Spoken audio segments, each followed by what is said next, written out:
a un médecin qui a mis sur sa porte de son cabinet médical une affiche. Il a dit, toute personne que j'arrive à guérir, il me paye 50 euros. Toute personne que je n'arrive pas à guérir, moi je lui paye 100 euros. Et un type, il a vu ça. Il a dit, oh là là, on va faire un petit billet là. Il rentre dans le magasin, dans le cabinet médical, et il dit, voilà, docteur, j'ai perdu le goût. J'arrive plus tout ce que je mange. Je bois un café, je mange un gâteau, j'ai plus de goût. Il n'y a pas de problème, assis-toi. Il s'assoit. Il met sur le siège du patient. Il dit à la secrétaire médicale, ouvrez-moi le tiroir 33 dans la ligne 2. Tac. Prenez-moi un petit flacon, 3 petites gouttes sur la cuillère et donnez-les-moi. Prends le flacon, tac, tac, tac. Il ouvre la bouche, il le met dans la bouche. Ah, mais c'est de l'essence, c'est de l'essence. Baruch Hashem, vous avez retrouvé le goût. 50 euros. Il faut que je me le fasse, il faut que je me le fasse. Il réfléchit à quelque chose. Le lendemain, il revient au cabinet médical. Il dit, voilà, docteur, j'ai un petit problème. Il dit, c'est quoi ton problème? Il dit, je me souviens plus de tout ce que je fais. Je me souviens, ma femme m'a envoyé faire des courses. Je reviens, j'ai oublié la moitié. Je dois faire quelque chose. Je suis à peine sorti de la maison. J'oublie tout. Je me souviens de rien. Il dit, ok, assis-toi. Je vais m'occuper de toi. Assis-toi. Dis à la secrétaire. Tiroir 33, ligne 2, petit flacon, 3 petites gouttes. Il dit, mais non, mais c'est de l'essence. Il dit, ben, tu vois, tu te rappelles. 50 euros. 50 euros, tac, tac, voilà, t'as retrouvé la mémoire, il lui donne. Il fait sortir.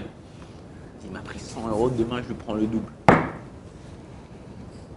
Il réfléchit, il revient le 3e jour. Il rentre dans le cabinet médical. Et il dit, docteur, je vois plus, j'arrive plus à voir, je vois plus rien. Écoute, je suis désolé, ça j'ai pas de troufa pour ça, j'ai pas de médicament pour ça. Il dit tiens, alors il dit 100 euros. Il sort, il lui donne. L'autre il sort, il s'en va, il est content. 2 minutes après, il revient, il dit mais c'est 20 euros. Il dit ah t'as retrouvé la vue, donc rends-moi 50 euros. Dans la vie, et surtout quand on est en vacances, on a tendance à oublier tout ce qu'on a appris dans l'année. On a tendance à détourner tout ce qu'on a fait dans l'année. Tu as appris de la Torah, tu as appris des halachot, il y a une sniout, il y a de ichoud. Faire attention de ne pas se retrouver dans un appartement ou pas se retrouver dans une pièce, dans un endroit tout seul avec une fille.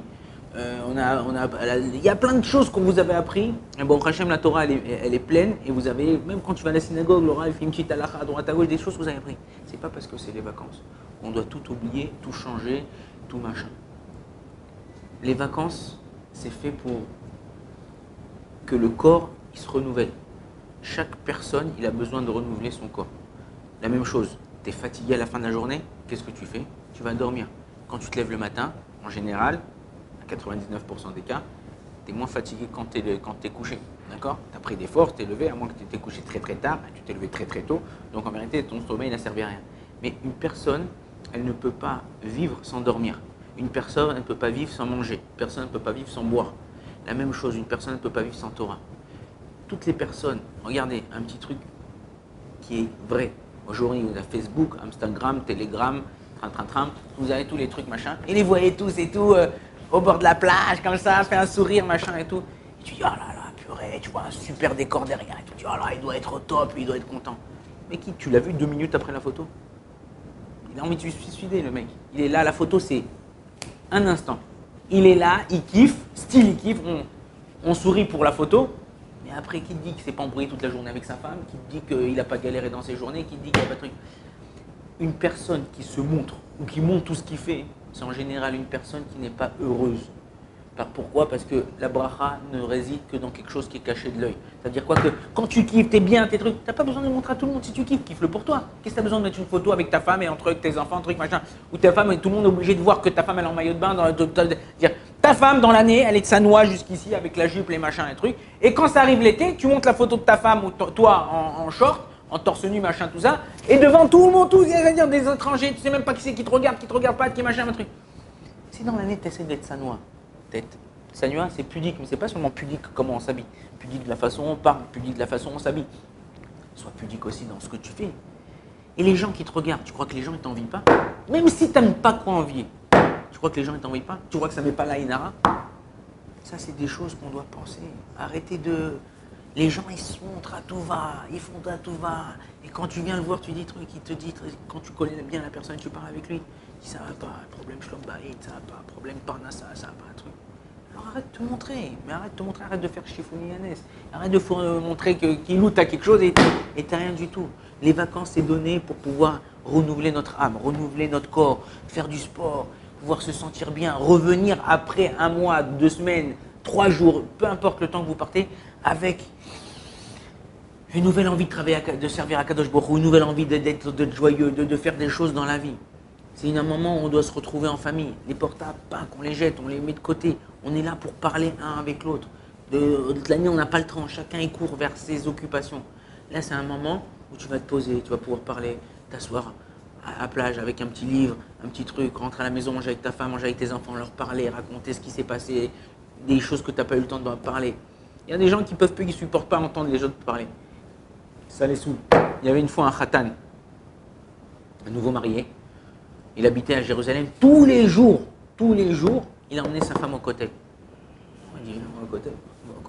Mais pourquoi je ne comprends pas pourquoi tu m'emmènes tous les jours, on va au même endroit, tous les jours tu me fais sortir au côté.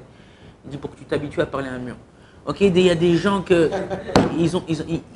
ils sont obligés de baser l'autre pour pas, ils sont occupés. Ils ont pas le temps pour vous, mais pitom, il y a un téléphone, un WhatsApp, un truc, machin, ils vont tac, ils ont le temps.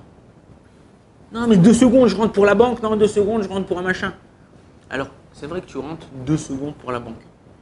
Ok, il y a une fois un rave, il a dit, c'est pas bien d'utiliser ces téléphones-là, il faut faire attention, vraiment, si vraiment il a besoin, tu fais du business, tu fais des trucs, mais aussi non.